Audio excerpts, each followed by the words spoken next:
akan membahas sedikit tentang masa lalunya Pak JK. Jadi Pak JK ini punya 16 saudara ya Pak ya? 16. Itu kalau 16 saudara, Bapak kira-kira apal nggak namanya Pak? Hafal namanya, cuma urutannya kadang-kadang keliru gitu. Oh, urutannya bisa keliru. Tapi 16 saudara itu kan berarti banyak nih Pak. Iya, 2 ibu.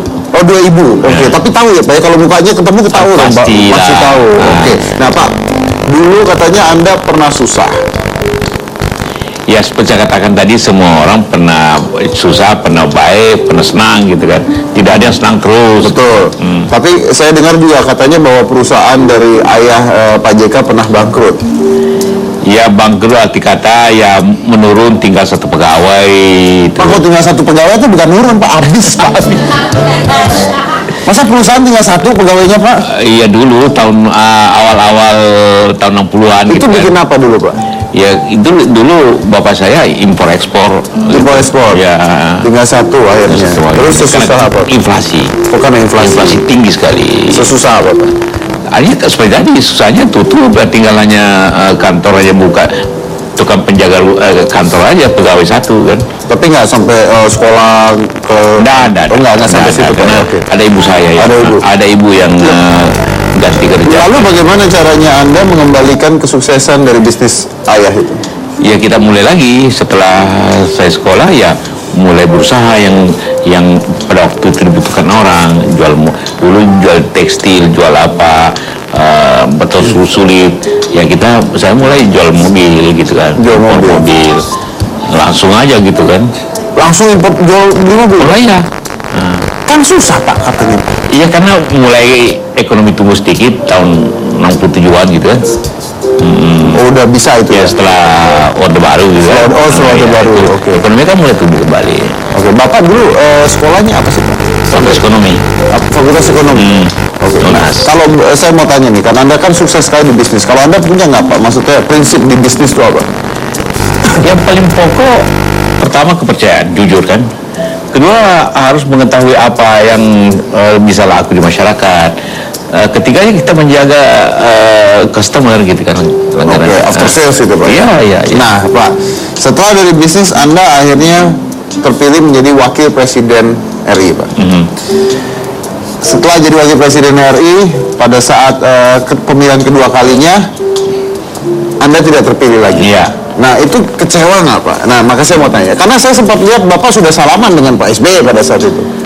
Ya, setiap tentu kegagalan pasti menimbulkan kekecewaan. Ya, tidak mungkin tidaklah itu kan. Hanya kecewa kenapa tidak berhasil, apa yang salah dari saya. Karena semua orang yang berjuang itu pasti ada optimismenya kan. Nah, tidak mencapai optimisme itu kan pasti ada rasa koreksi, evaluasi, dan mungkin ada kecewa gitu. Nah kalau menurut Pak JK sendiri, apa sih lebihnya Bapak dibandingkan dengan politikus lain? Lebihnya dulu. Lebihnya ya, saya kena pengalaman panjang ya, apakah di bisnis, kemudian pemerintahan, mungkin pengalaman dan pengetahuan saya ya lebih banyak. Oke. Kalau kekurangannya dengan pejabat lain?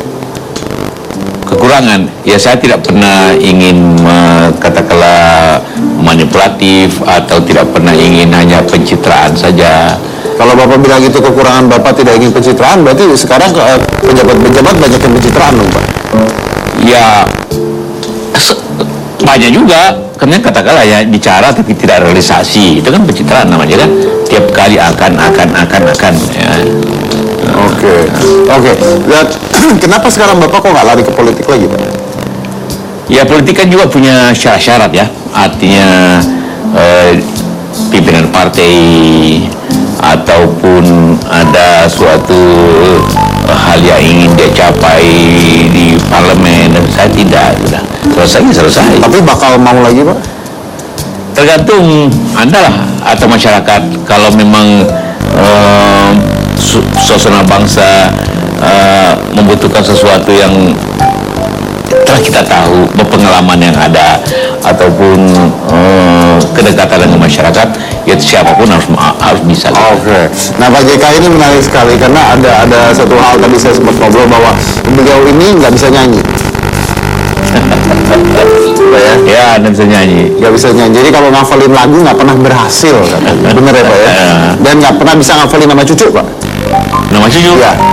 Oh, kalau nama cucu tahu. Siapa, Pak? Hah? Ayo. Siapa? Abang Fikri, apa sih, Pak Palisa, Fikri, Ayo. Rashid, Emir, tahu semua. Ada berapa Pak cucu? 10. Yang disebut baru 4 Pak tadi Pak. Berempat. Iya, ada Dan lain-lain. ada lain.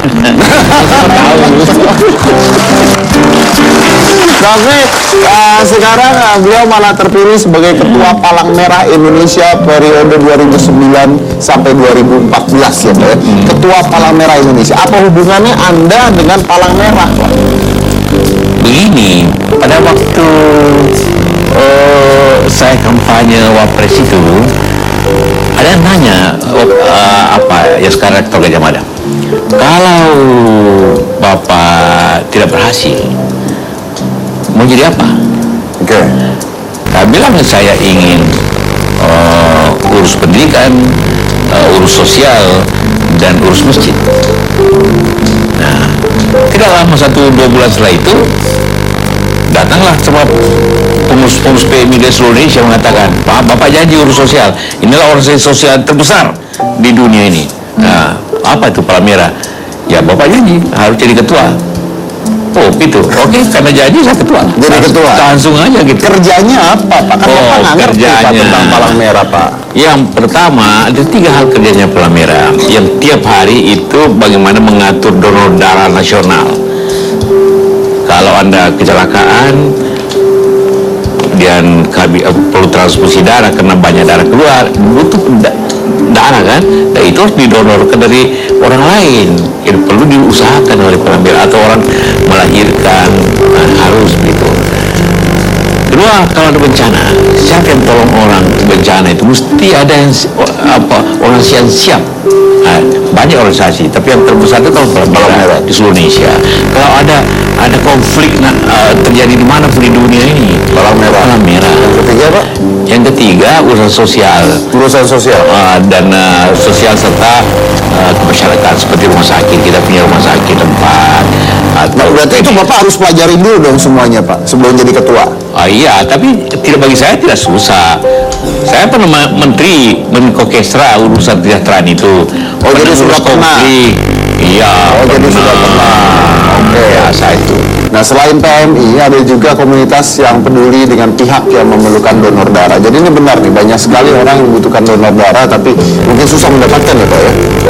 Iya. Susah mendapatkan. Mendapatkan apa? Donor darah biasanya. Nah, masyarakatnya donor darah itu harus dari orang ke orang, tidak Betul. bisa dari pabrik kan. Berarti Dan harus itu ada orang yang sedia, orang ya, yang Pak, ya? sedia mendonorkan darahnya. Oke, kita akan mengundang, ini adalah penggagas komunitas Blood for Life Indonesia. Ini adalah Valencia Mike Randa.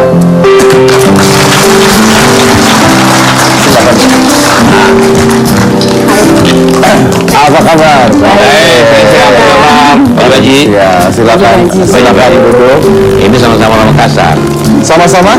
Orang Makassar. Oh, sama-sama orang Makassar. Oke, jadi Anda ini apa, penggagas Blood for Life. Blood for Life? Yes. Penggagas Blood for Life. Oke, apa sih Blood for Life itu? Jadi Blood for Life ini komunitas yang menjembatani antara orang yang rindu mendonorkan darahnya dengan orang yang butuh darah. Dulu kan kebetulan ibu saya cuci darah 2 hari sekali. Pada saat menunggu ibu saya cuci darah, ada orang yang pendarahan. Pada saat dia pendarahan gitu, dia panik cari donor tapi nggak dapet, dan akhirnya ibu itu meninggal. Saya mikir gini, di luar sana saya yakin ada jutaan orang yang mau membantu ibu ini, tapi dia tidak tahu siapa yang mesti ditolong. On the other hand, di rumah sakit ada banyak banget orang yang butuh darah. Ini gini nih, banyak juga nih kalau Anda lihat di SMS di mana nih butuh darah itu benar apa bohong gitu? Iya, sebetulnya yang kayak PIN BB itu udah pasti bohong deh itu. Berarti itu bisa bohong? Pasti bohong. Apa yang dicari? Kan dia cuma minta darah. Itu kan sebetulnya mereka ngumpulin nomor PIN BB. PIN BB itu kalau sudah cukup 100, mereka jual 10.000. Buat? buat dijual ke reseller,